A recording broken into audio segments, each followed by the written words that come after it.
At the dawn of history, an entire civilization gathered to build the most intriguing monuments on Earth. Why? What vision drove them? Robert Bauval, British author and researcher, born in Egypt under the shadow of the Great Pyramids. Tombs for dead pharaohs, say Egyptologists, but Bauval believes there was a far greater vision behind them. Over the last 20 years, he quested for that greater meaning, echoed in ancient whispers of myths, of stars. There is something very remarkable about the civilization. Its consistency. It never changed. Its art, its religion, its temples, its laws, even the way they dressed remained the same. Why? Because it was meant to be so. 10 years ago, Bauval made a discovery that fired the world's imagination.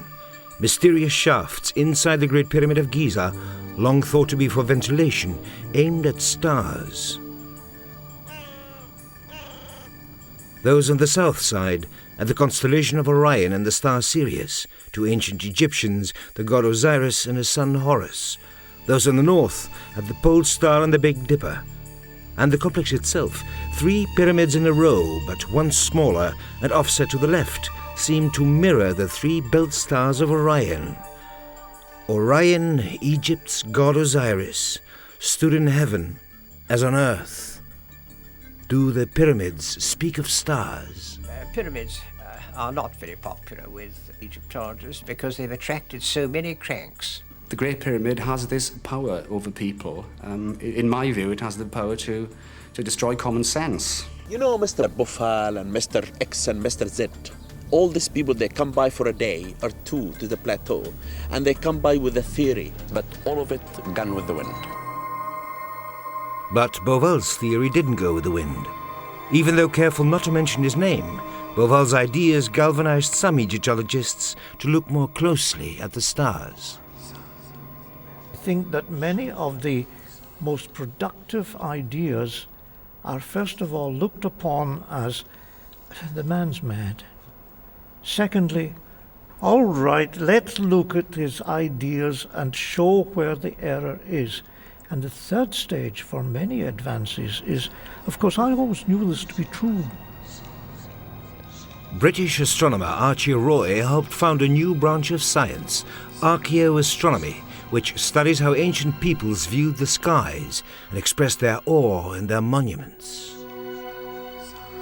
It uses computers to recreate the skies of the past and find what they might have meant to ancient peoples. Unfortunately, there is a tendency for Egyptologists who perhaps haven't much training in the history of astronomy not to feel that heavenly events controlled the terrestrial events. The thing is that we've stopped observing nature. We don't look at the sky anymore. We don't look at the stars. We don't look at the sun. Some people hardly see sunrise in cities. And the flood doesn't exist anymore here in Egypt. It's all controlled by dams and barrages. We don't observe. The Egyptians were the masters of observation. Through the night, they could see the stars, the Milky Way, in all its glory. They would see the stars move to their point of death in the west at sunset. That's where the stars die. That is observable. And therefore the dead must enter the cosmic world, as do the stars in the west. Egypt was deeply aware of the universe around and felt ruled by the laws of the cosmic order. This cosmic order was given at the beginning of time. This order was perfect and maintained a harmony and balance with the natural world and the cosmos. As above, so below. It was known as Mat, and it ruled the world of the gods and the world below. Cosmic order, Mat, the idea with which the Egyptians touched eternity and the slow, majestic movements of time. The Egyptians saw the world and time in a very different way.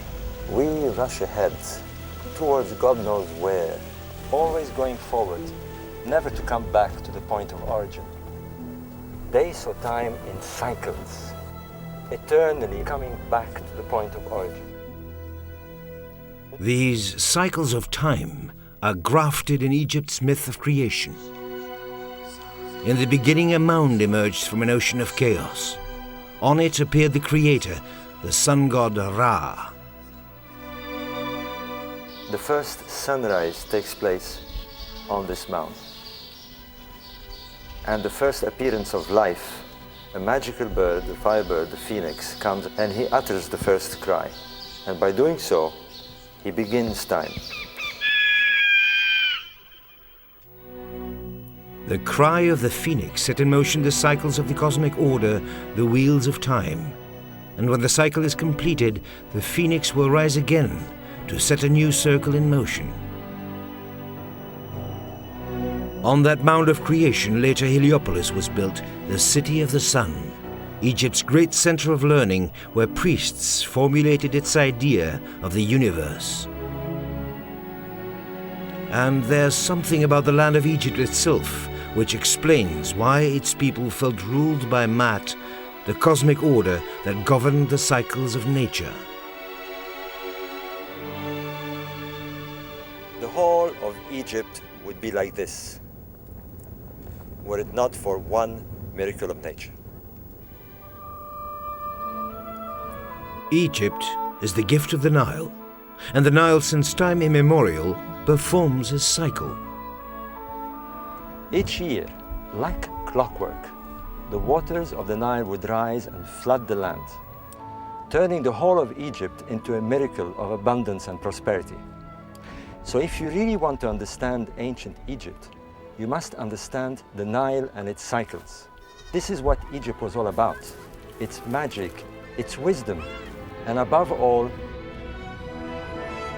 its concept of cyclical time and eternity. And it is no wonder that they focused entirely on this yearly miracle. A yearly miracle. Each year, as a scorching sun approached the summer solstice in mid-June, Egypt lay parched and dying under the heat of the midsummer sun. Each year, the Nile was reduced to a trickle where men and animals fought for survival.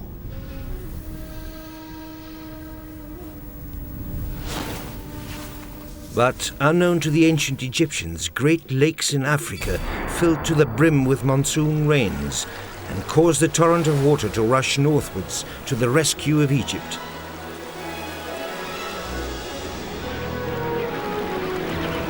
Each year, Egypt was reborn.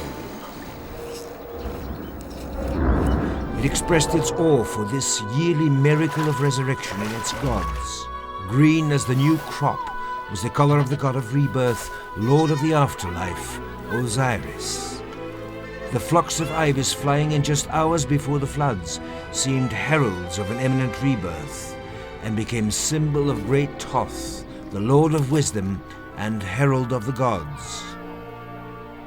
The ancient Egyptians were keen observers of nature, and they could not help noticing that the cycle of the Nile matched perfectly with the cycle of the sun and the stars.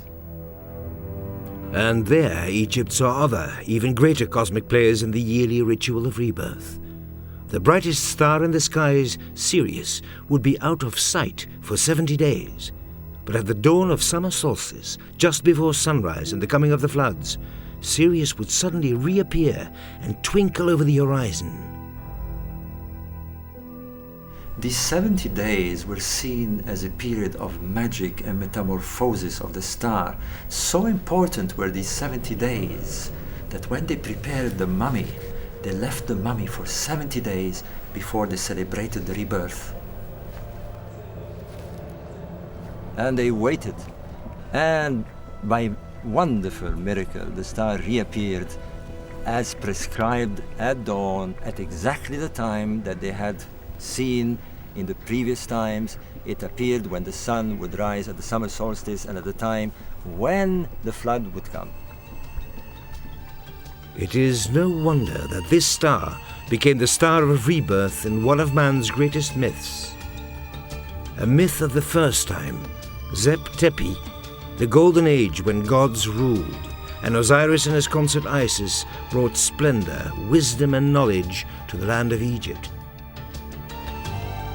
But Seth, his brother, grew jealous, betrayed and killed Osiris. The world fell to chaos as Seth cut up the body of Osiris and hid each part throughout the land, and blood and darkness came over Egypt. But Isis, the faithful consort, searched every corner of the land and gathered the part of her beloved Osiris and bound them in linen as the first mummy to enter afterlife. However, she could not find the phallus, and she fabricated a golden phallus from which she impregnated herself with the seed of Osiris and bore a son, the son Horus, the divine child. It is Horus that became the first established man-god, first pharaoh to rule Egypt, and all pharaohs that followed believed themselves to be reincarnated entities of Horus. A myth of rebirth, as Egypt itself was reborn each year, a conception it also saw in heaven at that magical time of the year when the Nile floods came. This was the magical moment they were waiting for every year. This was the great day of rebirth, with the constellation of Orion hovering in the east, looking down as if heralding the event.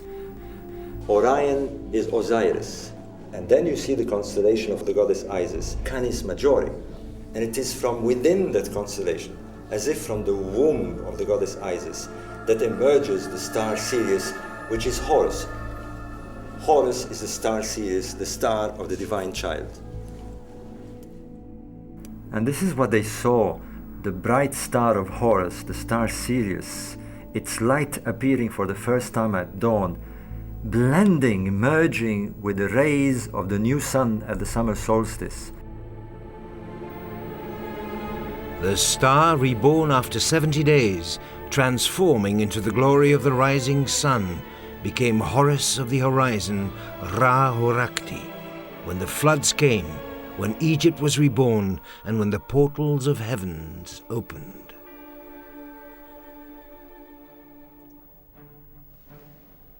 And look at this. Here is Seth blessing the pharaoh in opposition to Horus, his arch enemy.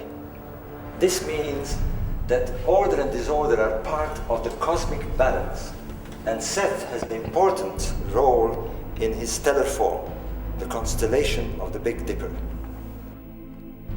The Egyptians also called it the Thigh. One of the shafts in Giza's Great Pyramid is aimed at it, the opposite one pointing at Sirius, making this monument into a metaphor of resurrection, the quest for life after death, when souls went to the kingdom of Osiris and joined the stars in heaven. But where in heaven? This shaft inside the Great Pyramid seems to give an answer. When the Egyptians looked at the night sky in the north, they saw a group of constellations going round and round the pole in 24 hours. These were the circumpolar stars. The Egyptians called them the imperishable, the stars that never die. And the reason is because these stars never set. And not surprisingly, they wanted to join these stars for eternity. Now we know that there was a very important ritual involving those stars to align the pyramids and temples. A pharaoh and a priestess representing a goddess called Sashet would stretch a cord between them to define the direction of the temple, align it to the stars. And this is what he was aiming at. He was aiming at the group of stars going round and round the pole, the imperishable, the stars that never died. And most particularly, he was looking at this constellation, the constellation we call the Big Dipper, and that they call the Thigh. For there was another reason to focus on these stars.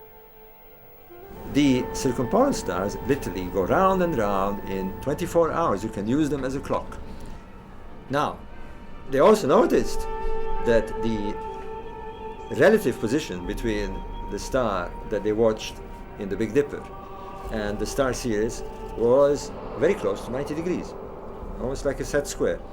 So as you shifted, all you have to do is know when a certain star is at a certain place to predict the rising of the star Sirius.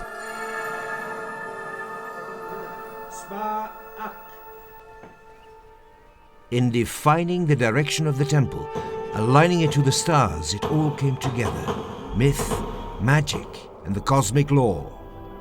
It was a way to know when the floods would come, a way to predict the yearly miracle that brought life back to Egypt.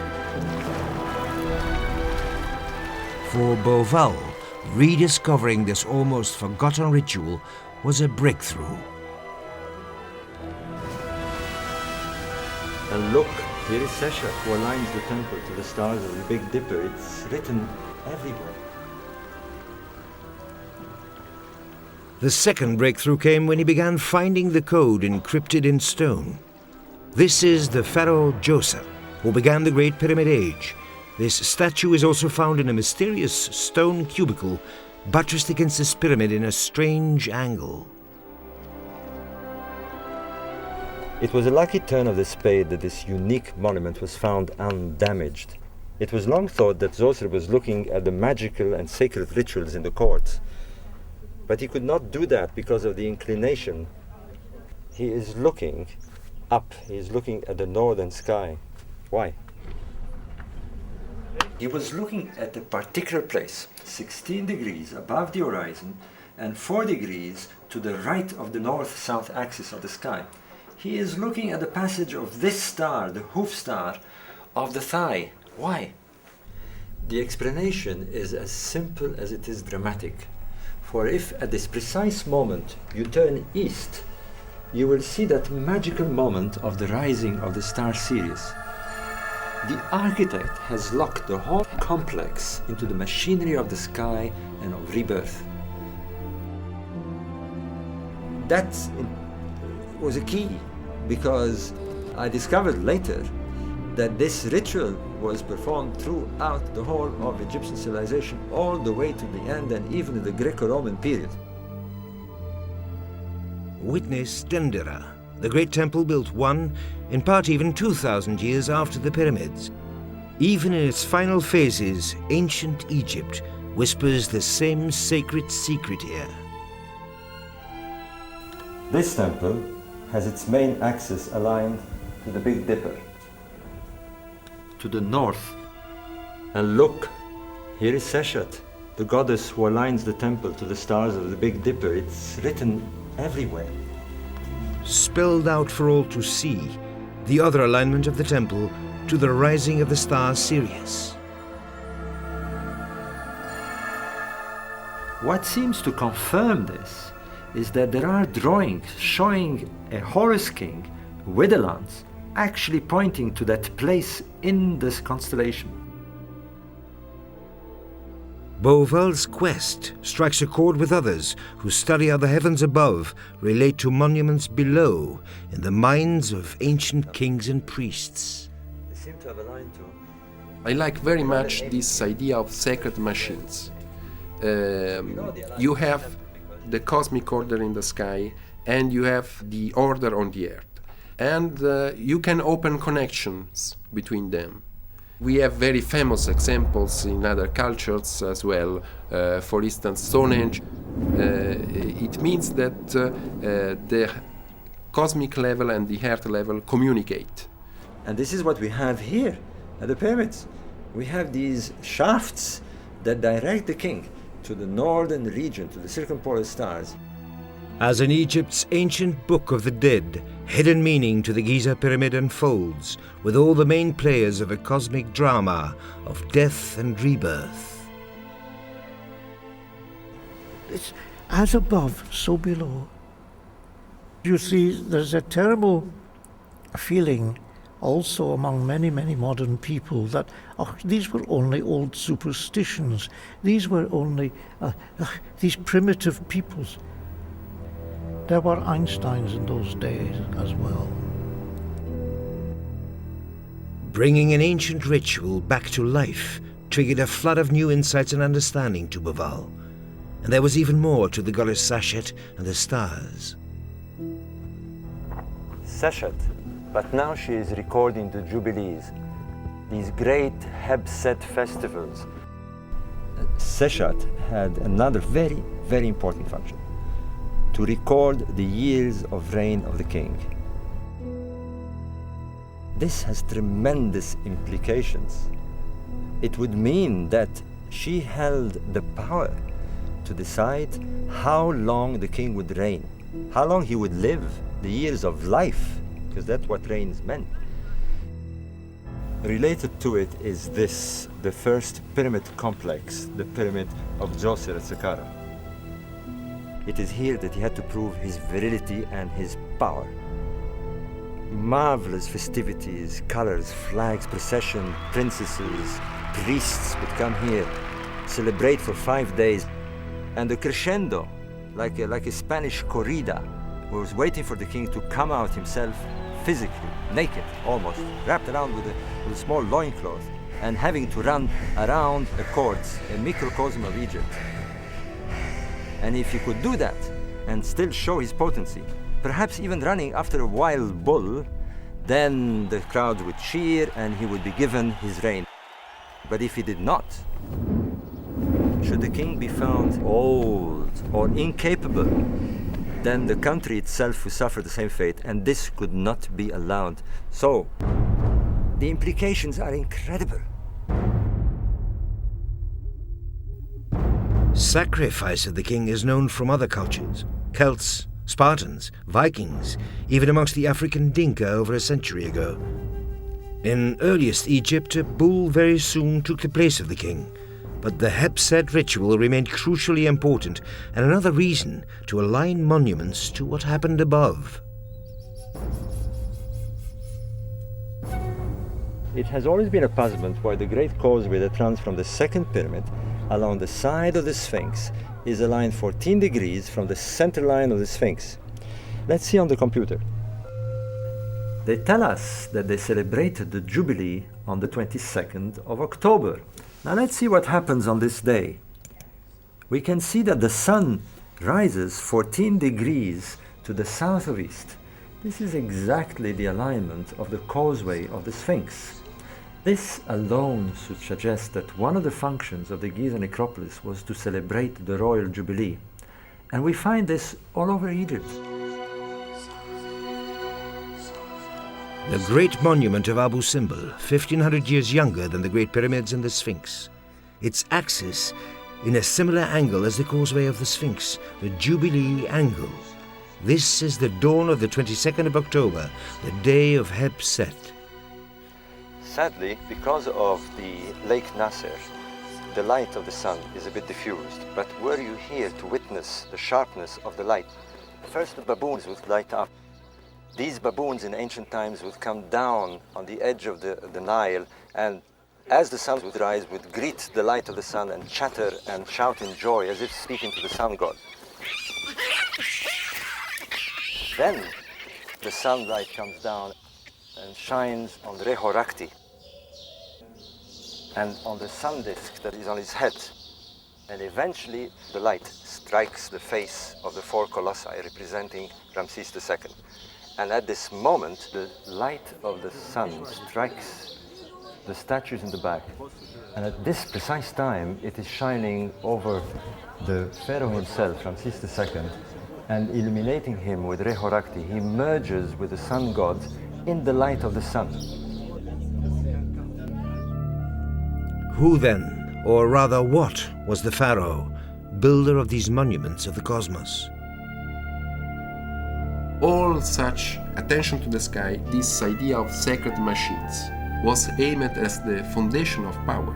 The pharaoh, who was the ruler, he was founding his power on the stars. And this is, in fact, a quite common mechanism. The China emperor was the son of the sky, and so on. You see it everywhere. The king, Horus.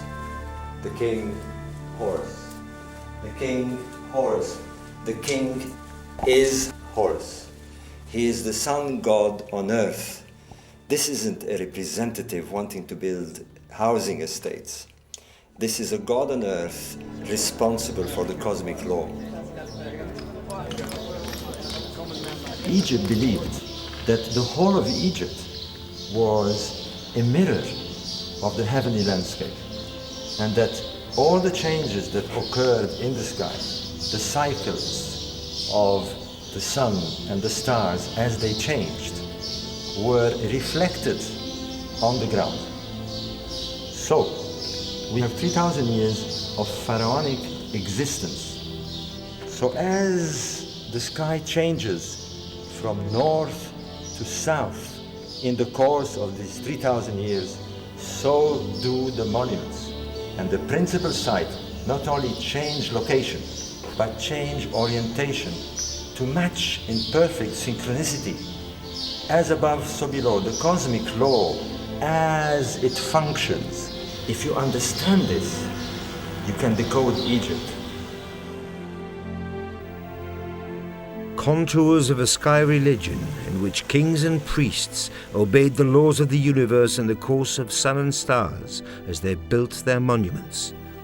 They lead Bauval to daring new insights into the soul of ancient Egypt, hard to detect without knowing astronomy, and even harder because of Egypt's concept of the great wheels of time. The Egyptians created a cycle regarding that star and the sun that is, I believe, the key to understand the whole system that they had in mind. They devised very early a solar calendar. They focus all their religious attention on the rising of the sun at the summer solstice, at the same time when that star appears. And they mention the phoenix coming to begin time. That was Egypt's New Year's Day, and they saw the sun return to the same position 365 days afterwards. But through the years, they noticed that their New Year's Day drifted away from midsummer. Why? Because the true solar year, of course, has 365 days and a quarter. We add the extra day of February 29 to adjust for this leap year. But the ancient Egyptians didn't do this. To them, it was the sacred order of the gods, and it should not be changed. And so, every 4 years, the New Year's Day moved by 1 day. And every 8 years by 2 days, and so on, and so on, and so on. It slowly created a different cycle of time. It means that the seasons gradually get out of step with the artificial year, and therefore a long time must elapse, many hundreds of years, before the status quo is repeated. And this is the Sothis cycle. And it obviously was a great festival. The Sothic cycle, Greek historians called it, after Sothis, their name for Isis, from whose womb Rehorakti sprang on that special day when Egypt itself was reborn. And although the magical moment of rebirth occurred every year the same time at summer solstice, Egypt's New Year's Day on its calendar, the birth of Ra, moved further and further away from it. It would take a full cycle 4 times 365 years. That is 1,460 years to return back to its original point. This was the return of the phoenix. The cycle begins on June 21st, when the sun rises far to the north. Losing 1 day every 4 years, each next generation of Egyptians saw its New Year's Day later in the year, and the sun rise away from the north. As over centuries New Year crept towards winter, the sun would rise farther and farther to the south until winter solstice after 730 years, and then back to the north as the New Year crept back again to midsummer to complete the circle after 1460 years. It is the reunion of the sun with the star Sirius and the flooding of the Nile. So, what happened at this point? We know from the Greeks that visited Egypt in the late period that the beginning or end of such a cycle, which the Greeks called the Sothic cycle, was in the year 139. We have a point of reference, 139 AD. Roman authors describe Egypt exploding in celebration. Another cycle began 1460 years earlier, in 1320 BC. 730 years earlier, the New Year's Day fell at the winter solstice in 2050 BC. A further 730 years back to the summer solstice gives 2780 BC. What happened at these points? Well, in 2780 BC, we see a flurry of activity, an explosion of construction. Pyramids are built in the north. Temples, the temple of Heliopolis rises. The city of Memphis rises. The solar temples of Abu Ghraib. In centuries before, Egypt's center had moved from the south at Hierakonpolis here to the north, and the sudden dawn of the Great Pyramid Age. This is where it all began, 2800 BC. This is when a flurry of activity in building took place, an explosion that took place over the landscape. And this is the very first pyramid complex in the history of Egypt. The whole complex was surrounded by a massive perimeter wall made up of protrusions and indentations and panels. If you count the panels on each side of the wall, you will arrive at the figure of 1,460, the Phoenix Sothic cycle. Can this be a coincidence?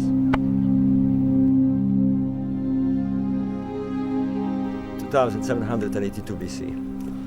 The birth of Rehorakti took place at the time of the summer solstice, when the sun rose in the extreme north.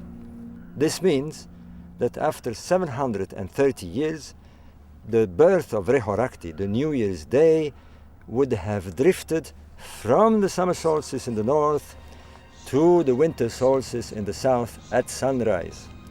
Now, if it is true that the ancient Egyptians believed that their land was an image of the heavens, then we should find a center at the distant south, 730 years later, after the establishment of the calendar, that is directed to the winter solstice. And what do we find there?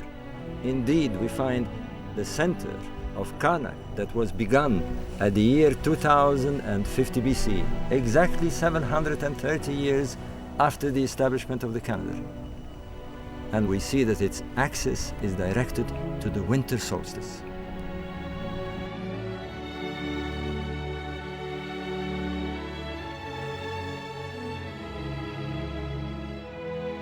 I am convinced that these great solar kings of Egypt, whose duty was to uphold that cosmic order and to follow it, I am convinced that they did precisely this. They weren't interested in building housing estates and housing developments. They were building centers for the sun, for the return of the phoenix to take place at these prescribed times.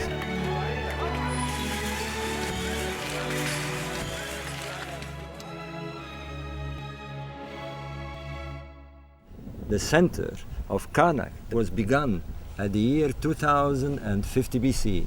Now, if we add 730 years forward in time, we get the year 1000. 320 BC. We would expect again some major event to take place. We would expect to find a pharaoh who would move the cult from the south back to the north. And what we have here, the heretical pharaoh Akhenaten moving his cult to a new city in Tel el-Amarna. In the decennia preceding the year 1320, the great birth of Ra, the Sothic cycle again complete, emerges the most enigmatic figure in Egypt's history, Akhenaten. He did make a dramatic change. The Egyptians worshipped many gods, and now this individual who come and said, no, you only worship what is behind the sun. He was a deep man who thought about what we believe today, the idea of the one God. And this is why I always tell people, I always bow for this man, Akhenaten. Akhenaten dispenses with all the iconography and retains only the sun disk as his image of the sun god. And then he does something far more radical. One has to get into the mindset of this enigmatic king. Here he is, after 1,400 years of waiting for the order to restore itself back. And he is the chosen one. He is the pharaoh that is born at that time. It must have exploded in his mind that he was a sort of solar messiah, the one who would bring back the order. That is the great vision of Akhenaten. He wanted to do it with such fervor that he went against the priesthood. He went against all the advice at the time and took all the priests, all the nobility, all his family in one go, a mini exodus to a new city in Tel el-Amarna. And there he sets a great temple to the god of the sun disk, the Aten. Could the Sothic cycle nearing its completion, when all came together again, have inspired Akhenaten's revolution?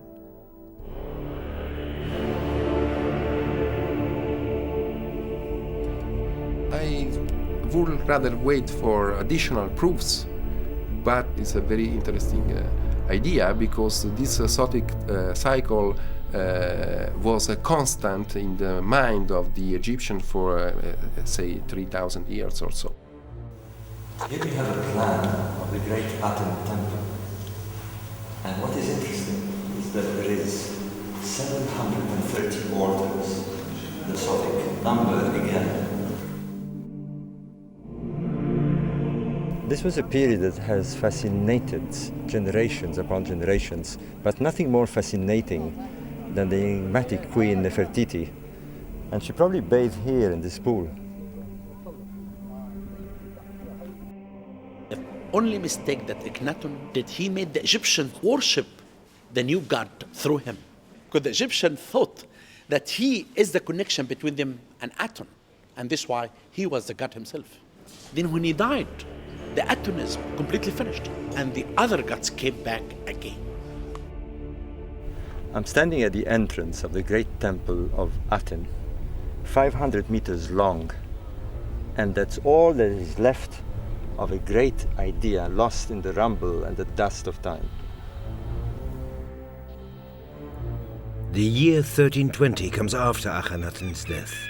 In times of upheaval, civil strife, even foreign invasion later on, the Sothic ideal seems to fade with time. But there is another phenomenon which brings Bauval to an even more far-reaching and controversial proposal about ancient Egypt and how it observed the stars. When you talk about the stars, it isn't just their journey across the night sky. There is something else to consider. Remember this, the spinning top of his childhood. Imagine that this is the Earth and that every revolution is one day. But see what happens. It's ABC to astronomers. Very slowly the axis of the Earth wobbles, one turn every 26,000 years. And the effect of this is that the stars appear to move slowly in the 26,000 years cycle we call precession. Precession makes our sun appear to rise in different constellations over periods of 2,000 years, and stars to go slowly up and down through the epochs. Bauval thinks the Egyptians became aware of it through time. Witness this temple in Elephantine in the south. Satet, the goddess of the Nile flood. And this, her temple, has its origins in the Old Kingdom around 2500 BC. But there are several temples built one on top of the other, like a wedding cake. We are seeing the temple here, the final temple built at the time of Christ. And what is striking is that the axis of each successive temple is directed to the star Sirius at the time the temple was built, proving their obsession with the star and how they observed it through the ages. You can observe it in Dendera, or in the temple of Karnak. And here too we can see how the axis of the temple changes in the direction of the northern stars. If ancient Egypt noticed precession through the millennia, then Bauval arrives at a stunning possibility. It has to do with the core of its being, where all myths converge. Zep Tepi, the first time. Ancient Egypt believed that here is where it all began, the mound of creation. But when did it begin? Controversy has raged about the age of the Sphinx. Some believe it to be thousands of years older than thought so far, but there's no doubt where he looks at. And he looks due east when the sun rises at the equinox. It is obvious that he is a marker of time, but the time that he really tells is the first time, the beginning of time, Zep Tepi, when the Lion King on earth looked at the cosmic lion and the sun in the sky at 11,500 BC. 11,500 BC? But astrologists would indeed call this the age of Leo, when the sun rose in that constellation. And if ancient Egypt believed, as above so below, the lion on earth would indeed look at the lion in heaven. The idea of it being a lion, these very bright people who set up these monuments were highly intelligent, and they did nothing out of sheer abandon. They had a good, logical, according to their beliefs, scenario, and they kept to it. And there's more to suggest an unbelievable scenario. And remember precession.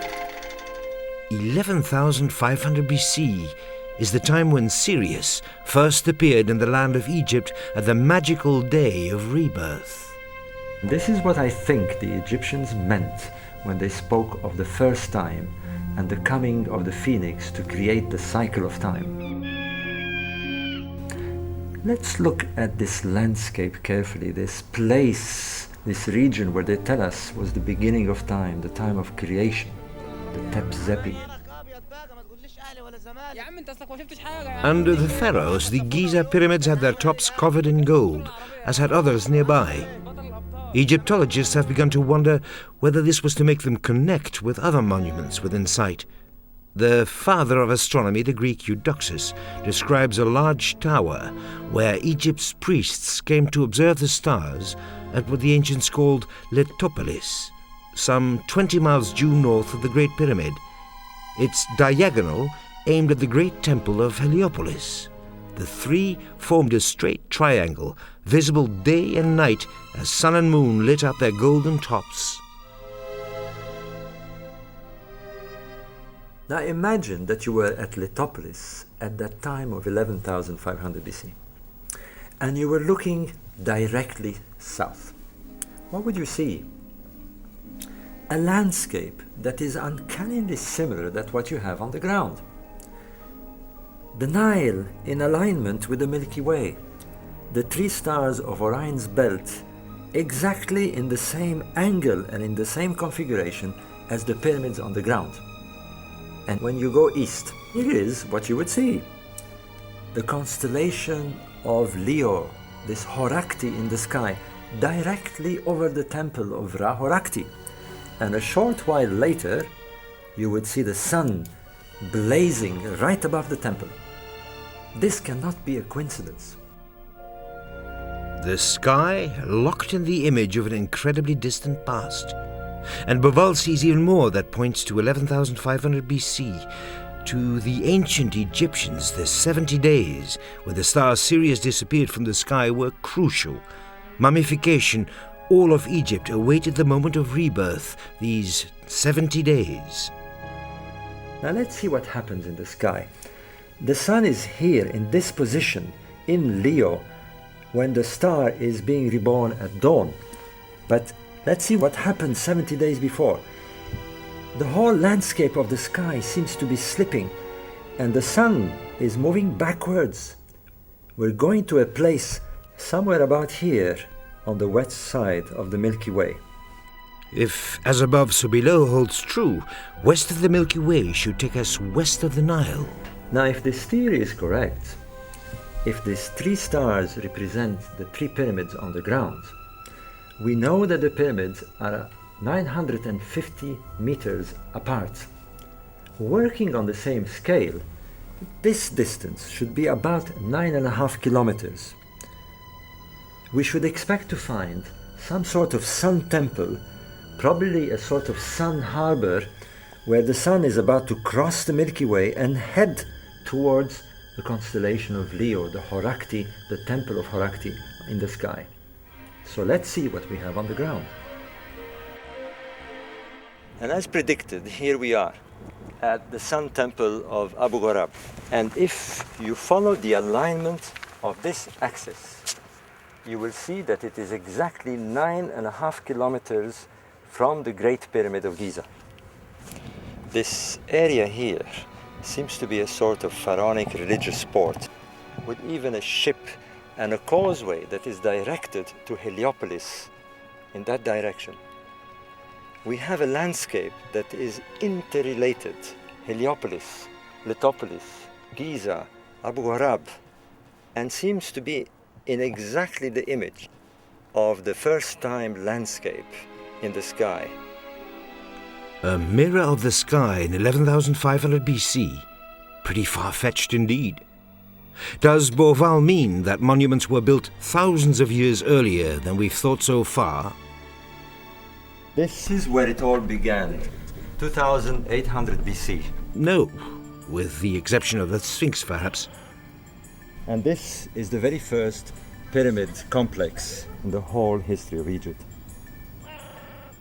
His theory proposes that at the dawn of history, Egypt felt the need to graft some very distant memory in stone, thousands of years old, and etch it into its mind forever of how it began, the first time. Was there such an event?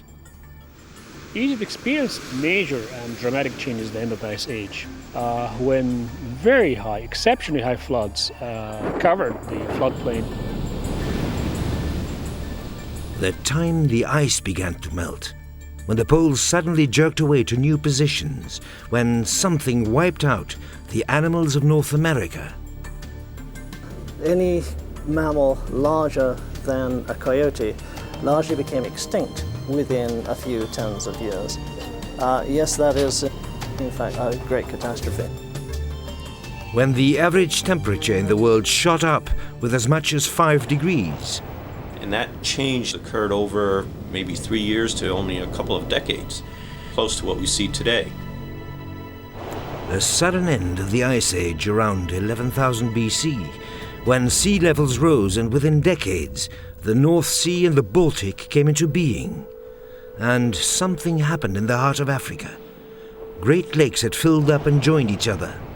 Now torrential rains flooded Central Africa, and a huge new stream cut north, first filled up great swamp basins, then broke out to the valley of an older stream, the smaller Blue Nile, coming out of Ethiopia.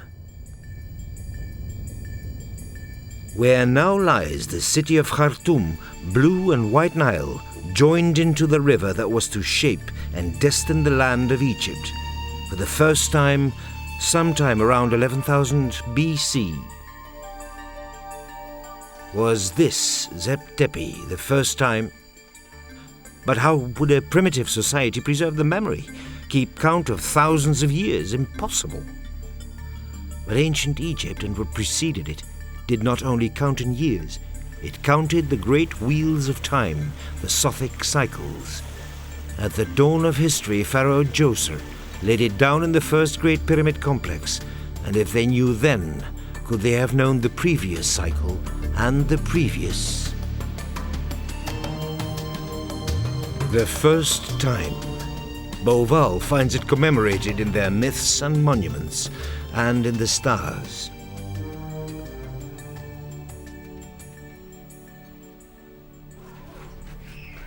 Alexandria towards the beginning of our era. The Roman general Julius Caesar is too absorbed in Egypt's mysteries to listen to ambassadors of its last queen Cleopatra. Caesar's timekeepers use a confusing, inaccurate lunar calendar to keep track of time. He has a great interest for Egypt's cycle of 365 years. A superior timekeeping device. They had understood the cosmic order. They did not need the reformation of the calendar. They had a calendar that re-established itself on its own every cycle of 1,460 years, plus or minus. In the end, Caesar names the months we know, December, January, and adopts Egypt's calendar, but not quite. He takes 365 days and a quarter, and it takes until today to adjust it and correct it. Instead of Egypt's great wheels of time, time going forward, God knows where.